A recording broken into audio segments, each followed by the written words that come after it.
Hey everybody, Mark here with North of the Wall Garage. Wanted to talk through my cross-shopping experience, what I was looking versus the GX550, comparing a bunch of different SUVs across the board. Starting with new cars, so obviously the GX550, what I compared it to, pre-owned vehicles, what I was also looking for, and then some of your suggestions from the comments on my previous videos. Couple things I want to start out with. First is my build. This is basically identical to my GX550 over Trail Plus. It's in my garage, as you saw earlier in the video. And it's pretty funny how different the green looks on Lexus's website versus in person. I think in person it looks spectacular. I'm not sure if I just saw this image on the website that I would feel the same way. So just basic criteria as I was cross-shopping the GX550 and looking for our next family vehicle. One, my budget truly was around $85,000. We could have gone over that. Between three cars, the mortgage, renovations I'm trying to do, it just didn't, I don't want to be car poor, and it was very important to me to be responsible with the way that we spend our money. So yeah, sure, I would love to buy a G63 AMG, but that was just simply not in the budget. So roundabouts $85,000 was the target. If we could do lower, that's great. But effectively, that was our budget for this exercise. The other piece of criteria were manufacturers that I was really trying to rule out. And this comes from, frankly, a lot of experience with a variety of manufacturers over the years that I've owned cars. A lot of them, granted, have been used vehicles, but I maintain my cars religiously, and I do all the maintenance schedules most of the time ahead of time. So my experience with certain manufacturers has been somewhat colored by my history there with certain cars. So right off the bat, I wasn't going to look into any Jeeps. Sorry to any Jeep owners that are watching this. But really, frankly, I think any Mopar product right now is very aged and they have a lot of issues, and I just wasn't interested in going down that route. Another manufacturer I didn't want to get involved with was Audi. I've owned a ton of Audis in the past and have a lot of experience around Audi.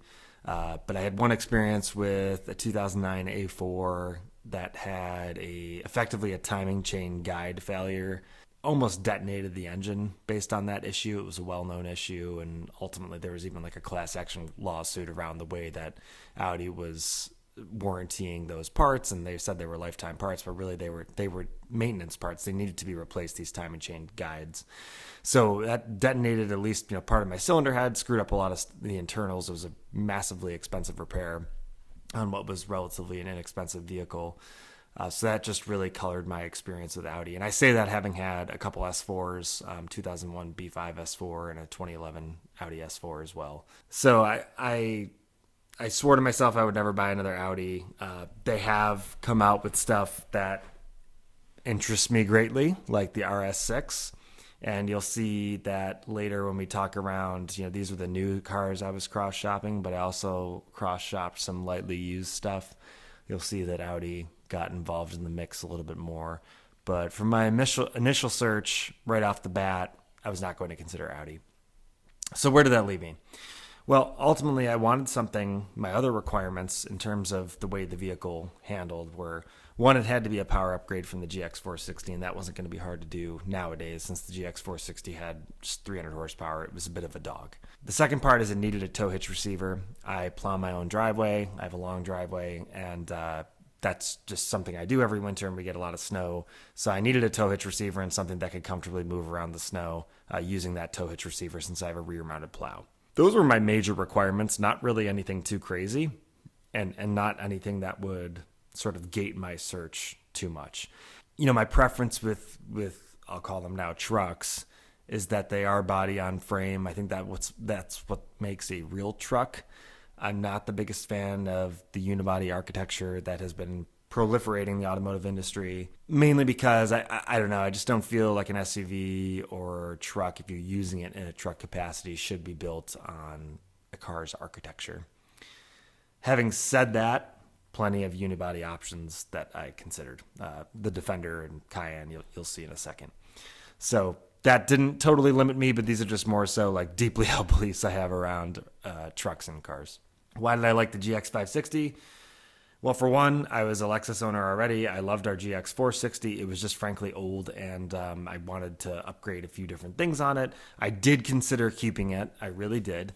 And of course, keeping the GX460 would have been the cheapest option. It was a paid-off vehicle. There was nothing, nothing holding me back. There was nothing wrong with it.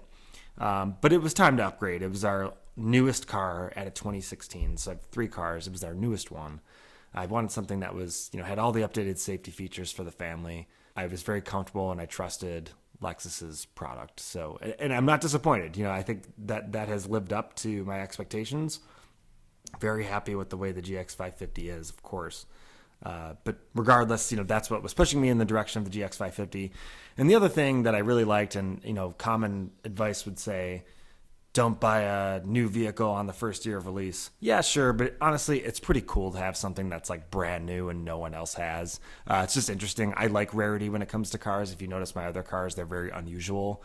My Mercedes CDI and the V10 BMW, those are very unusual, very low production numbers. And of course, the GX550 will be a high production number vehicle, but it's fun to drive something unique, even if it's just for a little while. So the first production year, yeah, you might have a couple, additional issues, but honestly, that's what the warranty's for. I really wasn't scared about that. So that didn't keep me out of it. In fact, it almost encouraged me a little more towards this direction. Okay, so other cars I was considering. Now, keeping in mind that budget, I'm actually going to start over with the Defender 110. So the Defender, there we go. There's my build. In all of these vehicles, all of these other vehicles, I have options in a similar fashion to the way that the GX550 is spec'd that's in my garage. So trying to do as much of an apples to apples comparison as possible. The Defender, and I'll put in some pictures now, I recently had for over a week in Southern California visiting family. Now, granted, that Defender was a 4-cylinder, and it was a pretty stripped-down model with like cloth and whatnot. And honestly, I actually loved what I call the stripper models.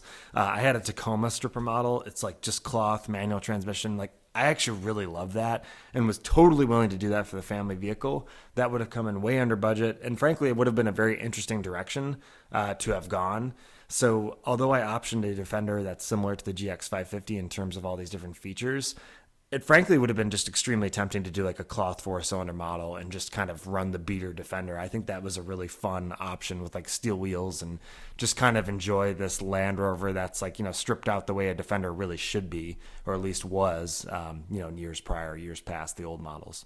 Loved that idea. But anyways, I optioned one here that's similar to the GX550, and I loved the Defender. I really enjoyed it. It had all-terrain tires on in Southern California, and of course, it's not hard to enjoy a car when you're on vacation and doing fun things. But it really was. It was a great car on the highway. I did the drive from LAX down to San Diego, in the middle of the night, and was cruising on the highway at a high rate of speed, and it handled it really well. Got great fuel mileage. Drove really well. It was a good car.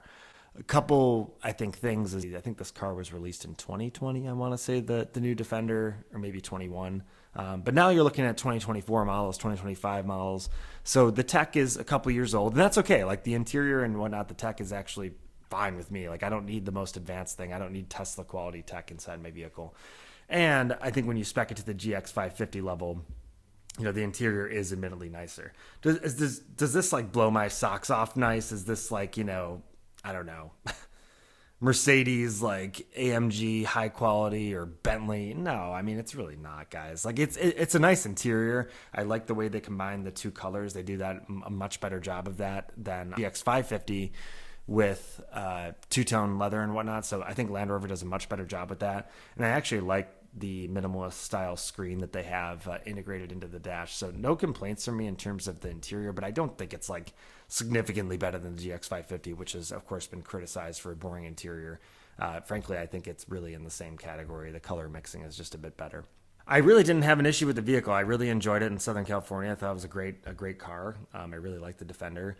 I think one thing I noticed while we had it for that week was after we were driving, now again, this is the 4-cylinder model, but I assume that the 6-cylinder is no different. The fans on the turbo to get the oil out were so loud. After you turn off the car, and this happens like my brother has a BMW M5, like that thing will run the fans to get the oil out of the turbos after you drive it as well. So that's kind of like a turbo maintenance elongation type thing, right? They have the fans inside the turbos to blow out any sort of excess oil that would have been sitting in there. And the fan on the Defender, it was like sitting next to like a school bus in terms of just how loud that fan was.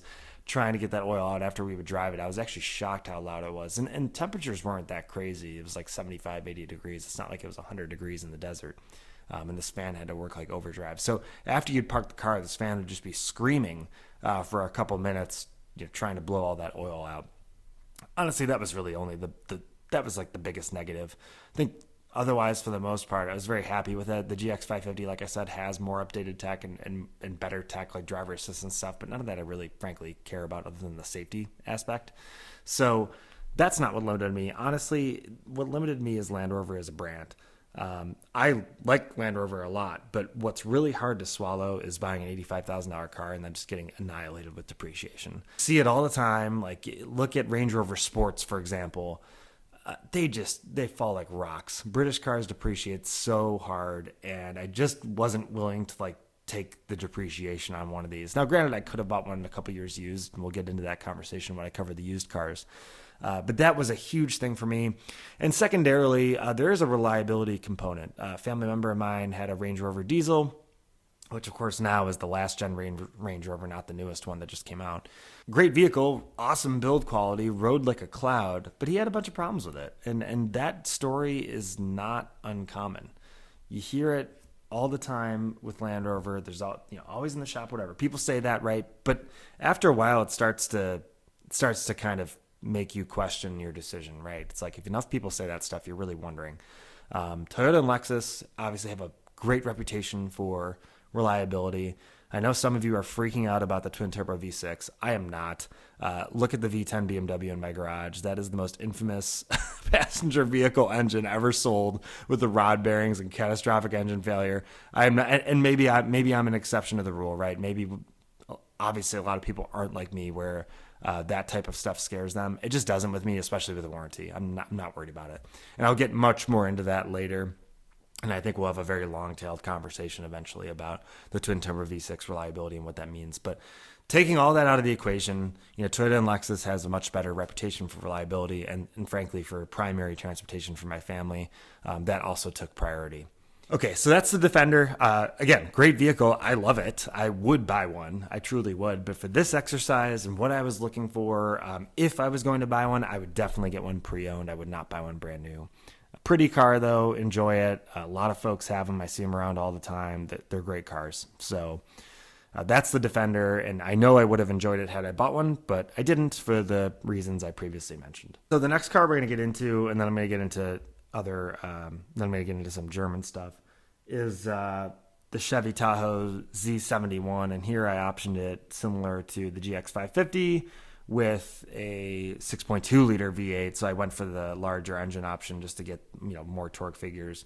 The GX550 actually has an incredible amount of torque, much more than even other competitors. It has more torque than the G550 Mercedes, the G-Wagon with the twin-turbo V8. The GX550 has more torque, so that thing is actually quite powerful. The horsepower number is low, but the torque number is really darn high, so... anyways, I went for the bigger engine option on the Tahoe. You should always go for the bigger engine option if you can afford it. That's sort of my advice with everything. And I went for the Z71 package, which is the off-road package, and it came in at $77,000 just about. So a bit under the $83,000-84,000 that I paid for the GX550. So that would have been nice. And then I also think on Tahoes and American stuff in general, but especially high volume stuff like these trucks, there's a lot of negotiation room. So I'm sure had I bought this, I would have paid much less than 77, maybe 74 or 73, whatever, which would have been really nice. That's a lot of money off. So I'm not discounting that at all. So I have a family member who has a Tahoe, not a Z71, but it is the new body style. It's the high country that he has. Great truck. We take it to NFL games. We tailgate out of it. It's a great vehicle. I've spent a lot of time in his. He has some random complaints about it and wasn't super thrilled with the quality, but now, and that was at the time a couple months ago, but now he says it's really not a big deal. He's gotten used to the stuff that, bothered him. So I really like the Tahoe. I think the Tahoe is a great vehicle. It is bigger physically. It's a solid 3-row vehicle. So it is more than, the GX550 in terms of length. The interior, folks, this is not any better than the GX550. Some people were saying that is 100% not true. And I could say that from spending time in my family member's Tahoe as well is that, it's a fine car. It's a fine interior. And yeah, they've got some stitching and stuff here, but this is not any better than the GX550. It's not. But there's less deviation and less variation in, I think, the GX. The Overtrail, at least with sort of the green trim and whatnot. So it's a fine interior. I have no problem with it. And it looks nice with the stitching and stuff, but this is not any better. And in fact, the use of chrome here, which is a very American car thing, is kind of off-putting to me. Again, nice vehicle, not saying it's not nice at all. This is fine, but I don't think the interior is any better. The tech is outdated compared to the GX550, but overall, it's a great truck, and actually, I love this color that I spec'd it in. I think it's really cool. So really nothing against this one other than a family member has one, a close family member, so I like to do things differently for fun, right? It's interesting to get different things. Also, the American truck, and this is the big point with buying an American truck, the life cycle on American trucks, it turns over so quickly. You buy one of these and it's out of date in 3 or 4 years. Like it's just, there's a completely new body style or facelift or whatever, and they're pushing those out all of the time. Look at like the life cycles on the F-150, stuff like that. Tahoe's no different. They are constantly changing this body style. And I just don't think they age as well as the Japanese trucks. The Japanese trucks age really well. Even when you see a really old Land Cruiser, an old GX or whatever, it still looks cool. It still has the presence. It still just, it looks on point. Let me tell you, when I see an old Tahoe or an old F-150, usually it's beat to shit, it's rusted out, and yeah, that's more of a reflection on the owners perhaps, right? Maybe they're not taking care of the vehicles as much and whatever. They just don't age as well. And there are exceptions. I've seen some cool old stuff that's been built up and it looks neat. They get the big tires on there or whatever. But it just doesn't age as well. And these cars filter down to different buyer pools and whatever. And it's just, that to me, the life cycle refresh. I didn't want to drop a whole bunch of money and then have this thing be truly out of date in 2 or 3 more years when they will, of course, again, change this body style. So that's the Tahoe. Wrapping up the new car discussion, I have a couple German options. I did briefly consider a Cayenne. I actually really like the Cayenne. Now they've carified the Cayenne. The old Cayenne, which I can't remember how long that body style went until maybe 2016. It had like a center locking diff. It was actually quite an off-roady vehicle, and I've in fact bid on diesel Cayennes on Bring a Trailer previously. I still would love to get one someday, and a couple of years ago, we still had the GX460. I was just toying with the idea of replacing it with a used diesel Cayenne for fun, just to kind of change it up. So I did bid on a couple on Bring a Trailer, unsuccessfully, unfortunately. But at any rate, I like the Cayenne. I don't like the badge. Porsche makes incredible cars. I love Porsche. I love the 911. I have a lot of videos about that in my channel, the old and new 911s and the process to buy one and whatnot. I just don't like what it says about the buyer potentially. I especially for family transportation, I like something that flies under the radar. Lexus really flies under the radar. Now, yes, people will notice the GX550 more because it's new, but they just tend to blend in so nicely, and no one really knows what it is. And I really like that about Lexus, whereas, Porsche, Range Rover, people see those cars, they know you have money. Or they know, at least you're showing that you have money, you're flexing something, right? Same with the G-Wagon. So to me, that's very off-putting. I could get past that just in the sense that, okay, like I don't like that aspect about the vehicle, but what else? Well, the other thing is this optioned out. Porsche nickels and dimes you on every single option. To get this to even close to the features that GX550 has, it's $96,000. So like already we're just above the budget by a good margin, and that's a little bit annoying. I do love the way this looks. I think it's a pretty SUV. The interior options are really cool. Now, I kept this basic with black. If I was actually going to order this, I would have done some cool leather color option and kind of made it unique. They have like blackberry leather, which is amazing. It's like not quite purple, but it's a very cool color. So they do some really neat stuff, and I love Porsche for that, and I'm sure this drives amazing. I'm sure it's really fun to drive. But just the price and the badge and what it kind of says, I wasn't thrilled about, and that was a bit of a non-starter. So then finally, the last new vehicle I was very seriously considering was the Mercedes GLS 450. I was looking at this brand new, and I was looking at this 1 or 2 years old with the 580 trim with the V8. This I ended up getting up to $93,000. I seriously considered doing this. This is an awesome SUV. Now, this is, I believe, unibody, so it's more of that people mover category where, this is not as off-roady as the GX550 or Tahoe or Defender. The Defender's unibody, but you get the idea. But this is a great vehicle. I think Mercedes, outside of sort of the Porsche realm, is one of the best made vehicles on the road. I really believe that. I think they really don't have that many reliability problems versus like BMW and Audi. I think it's just an amazingly well-built car. It's understated. Yes, it's a Mercedes, and that says something, but it's understated and it's just beautiful. And the GLS, really, I thought about it. They are releasing a brand new GLS, I believe, next year. So that was a negative for this car, was that I was about to punk down a whole bunch of money, and they're changing the entire body style for next year. So similar to my Tahoe discussion, these do get refreshed pretty frequently, and they are depreciation machines. You can snap one up used for a pretty good price. So those two things were working against it, and this was just a bit over budget for me. So starting at $87,000 for the smallest engine option, got to 94. Again, I really thought about it, but it's a lot of money, and there was a couple negatives like the depreciation aspect, and it wasn't as off-roady as I wanted. Again, that's really fine, right? I'm not off-roading all the time. I'm not, right? Most of the time my car's on the pavement. We like to take it to the beach, which I'm not. I probably could do this, right? You could probably do sand in this thing, but we like to take it to the beach when we have really deep snow. You could definitely do snow in this thing with the right tires. Regardless, I was close on this one. I really, really liked it, but I just didn't want to eat all the depreciation, and I considered it much more closely on the used aspect. So all of these new cars were fairly different from each other. The Defender was the closest match. The Defender was the closest match to the GX550. So I really seriously considered the GLS out of this group. I think that was the one I was closest on. But again, I went with the GX550, very happy for it. But there was a lot of used options I looked at as well. So these were all the new options I looked at. Again, there was a lot of used options I looked at, which we'll cover there. I think the GX550 is closest matched to the Defender. And I shared why I wasn't going to go with the Defender. So I think for me, the GLS 450 was the one where I really thought about. So that was the closest one to all of the stuff that I looked at here. And now we'll get into used cars. And I think the last part of this video, a few of you dropped suggestions as to what I should have bought in the comments of my other videos, and I will also cover those at the end of this video. So now on to pre-owned vehicles. My criteria really didn't change when switching over from my search from a new vehicle to a pre-owned vehicle. I think more so it was the price point where I was a little more hesitant to drop $85,000 on a used car, just given that that's a lot of money to pay for something that someone's already owned. Obviously, things like the G-Wagon, cars of that caliber, pre-owned are going to be more than 85 grand. And again, that kind of eliminated right off the bat.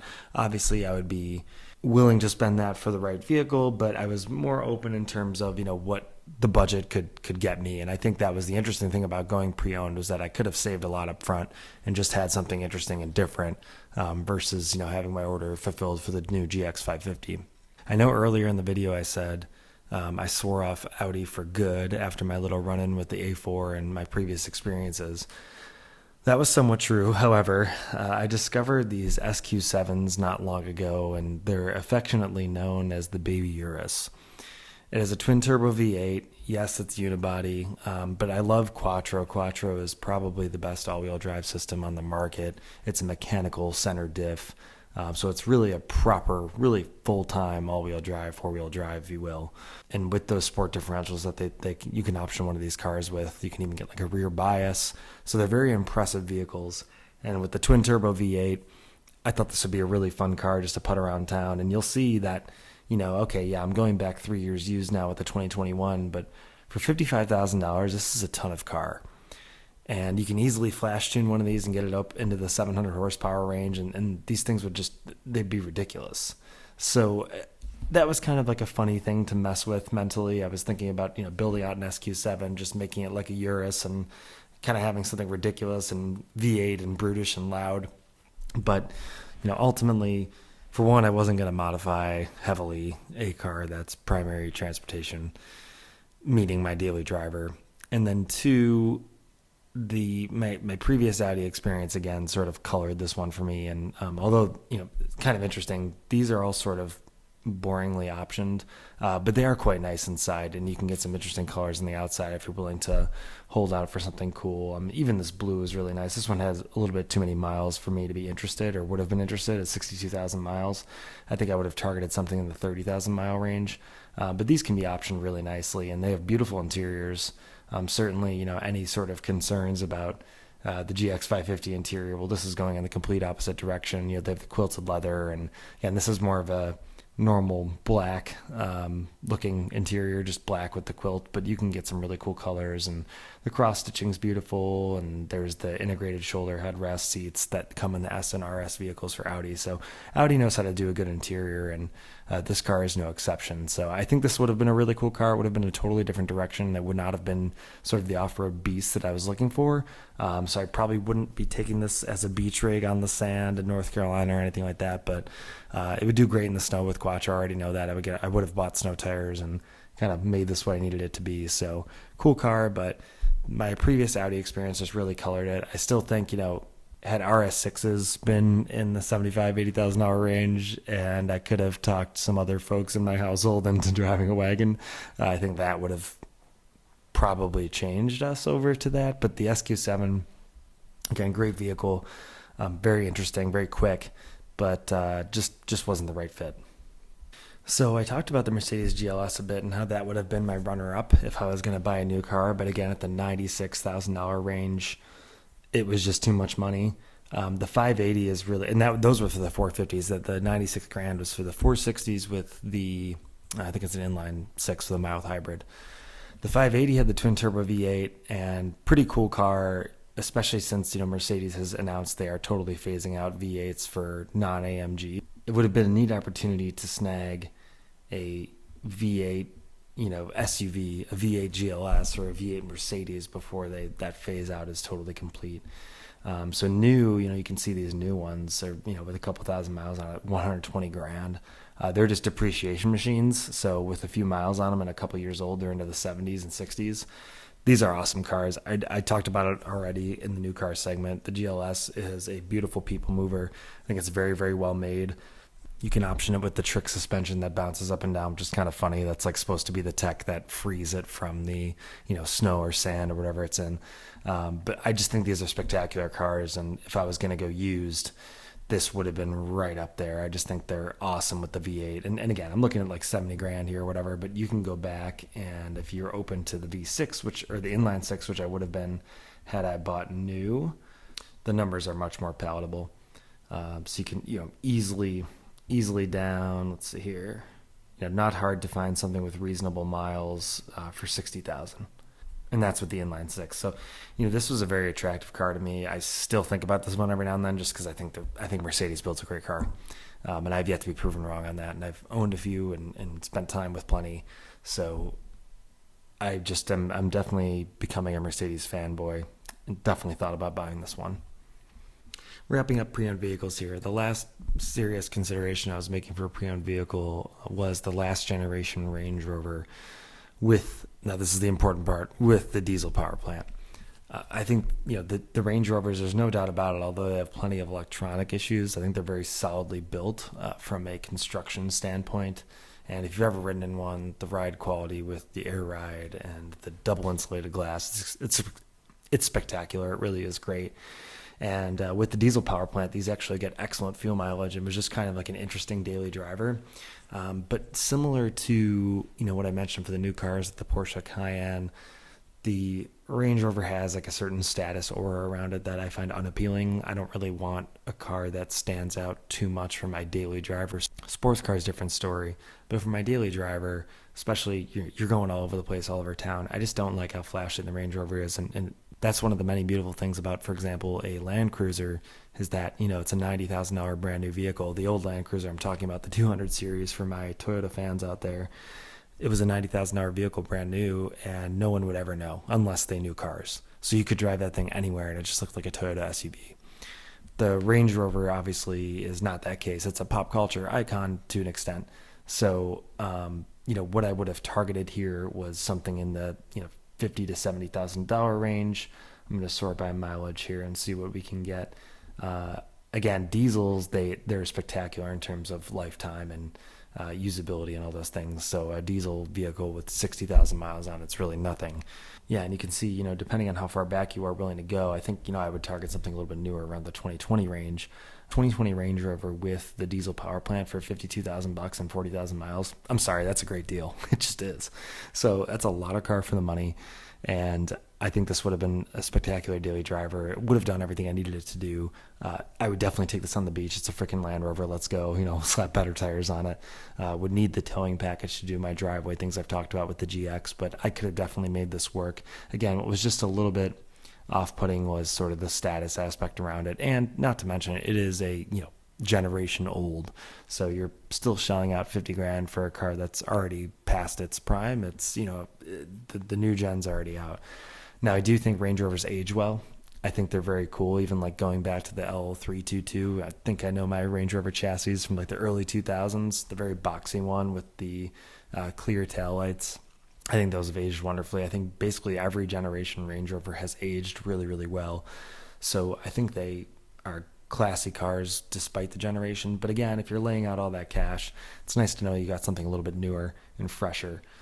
I still think about this as well. I think this would have been a runner-up in the used car, especially if I wanted to cut down from where the GLSs were landing in the 65, $70,000 range. I mean, again, you can look at this 2019 for $45,000.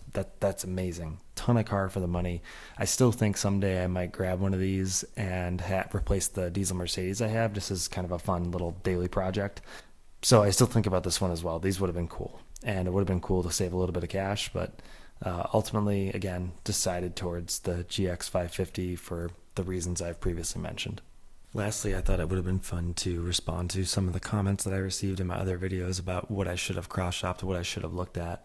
And actually, there was a surprising amount of you who suggested going with Acura, which frankly really wasn't even on my radar. I did have a good friend with an RDX for a while, and I'll admit that was a very nice car. It was very well built. But I hate to say this because Acura is a storied brand, especially with the NSX and Integra, and I actually really like the new Integra. But Acura, I think, just has fallen off a little bit. In terms of it's really a second-tier luxury brand.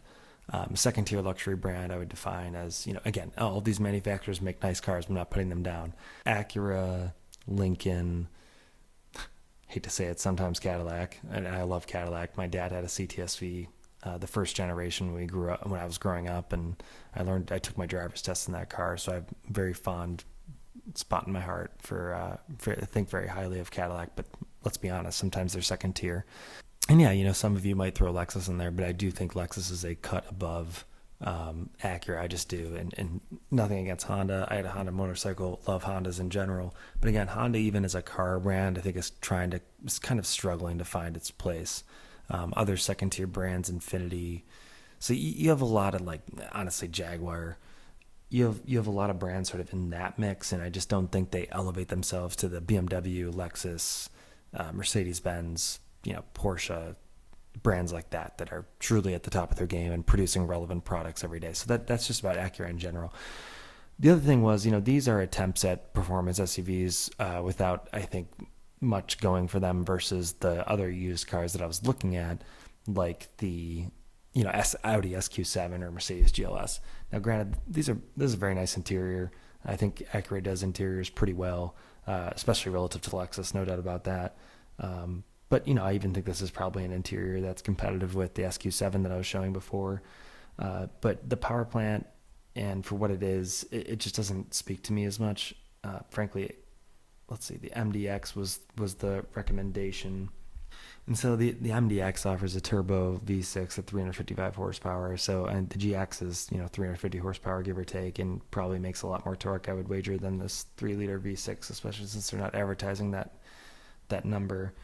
But again, I just thought, okay, and again, this is billing as a performance SUV, so I'll concede the price is pretty good, starting at 50 grand. So again, I would be looking at a used SQ7 or a new MDX. That's completely fair. I'm going to build it live on the spot. I've never even looked at this.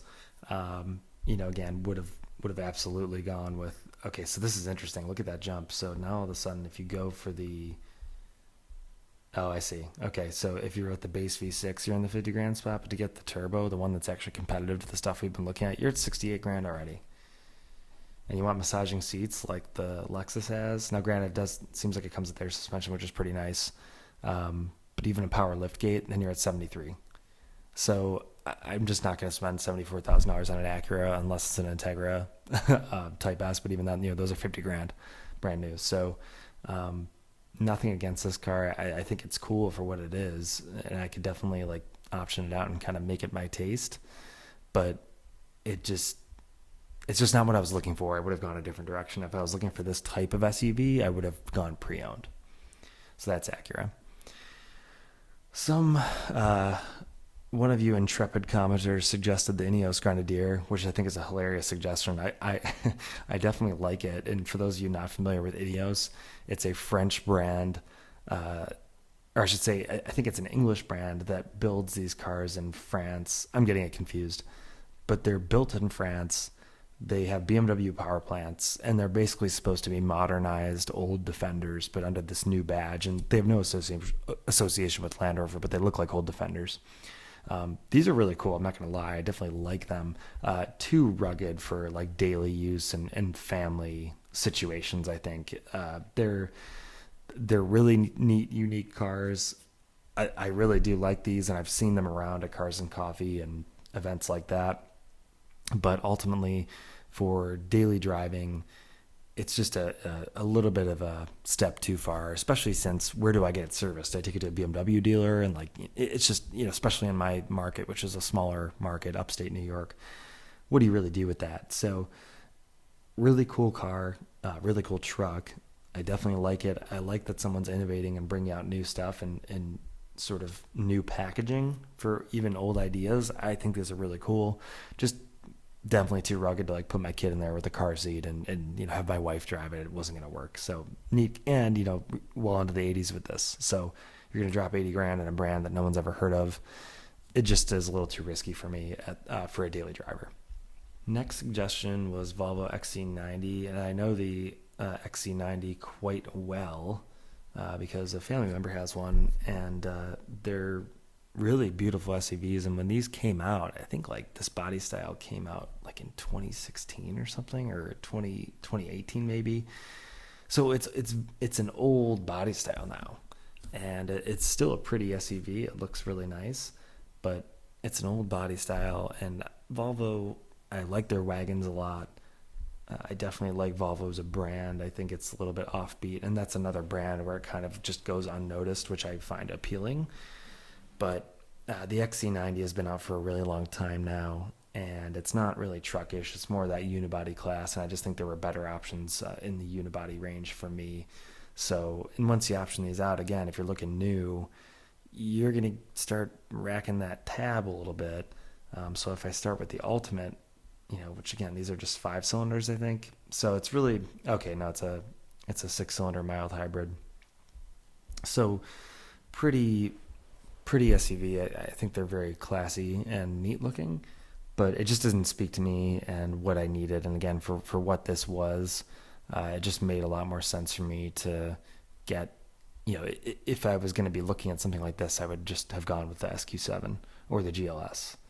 Because even this interior now, this is kind of out of date, like the smaller screen, and again, this was updated a long time ago. So nice materials in this vehicle, and again, I think it's a very handsome look, but it's just very outdated at this point.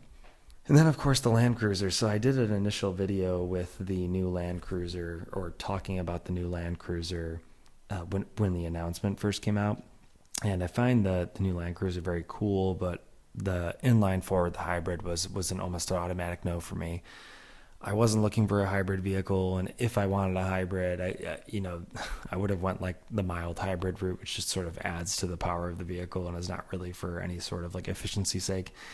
And just for a truck in general, I know that's very old-fashioned of me, but I just think a 4-cylinder in a truck just feels wrong. So I wasn't, that kind of killed it right there. And the fact that Lexus was offering the twin turbo V6 and Toyota, you only got the 4, was pretty off-putting towards the Toyota. And also, these are pretty expensive. Once you option one out, you're in the mid 70s. So I kick in like $5 more and I get the GX550, which I think is just cooler looking and a bit more interesting versus a new Land Cruiser, which no disrespect to any Land Cruiser buyers, I still think this is a cool SUV. But let's face it, it's not like a real legit, LC300, LC200. So it's a Prado, and the GX has always been a Prado, and the GX kind of owns that. And I like the twin turbo V6, despite everyone's concerns. Frankly, I'm not concerned at all. I'll post another video about that. But regardless, the Land Cruiser just wasn't as appealing to me for those variety of reasons. I do think it's packaged neatly. I think it's an interesting design, but the powertrain really let it down for me, especially with the Hybrid 4. So that was that. Hopefully this video has been interesting to you. I know it was definitely a bit of a long one, and if you stayed this long, thank you. I appreciate the interest and the views that you've been giving me, and please check out my other GX550 videos if you haven't already. Filmed a lot of content with that car. I was one of the first folks to get one in the US, so I've been trying to make content that's useful to the community, but just wanted to share my mindset when picking a vehicle and what I was really looking for. And there was a few things that were just non-starters, and obviously budget's always a limiting factor. So I just wanted to share that all with you and my thinking process and thought process throughout my vehicle buying experience. So as always, thank you so much for the views and subscriptions and likes. It means the world to me, and love engaging with each and every one of you. Even when the feedback's negative, I still find it interesting. So thanks for watching, and please, if there's anything that I didn't consider that you think I should have, drop it in the comments. Let's hear it. We'd love to hear and get a discourse going. So thanks again for watching, and looking forward to seeing the next one.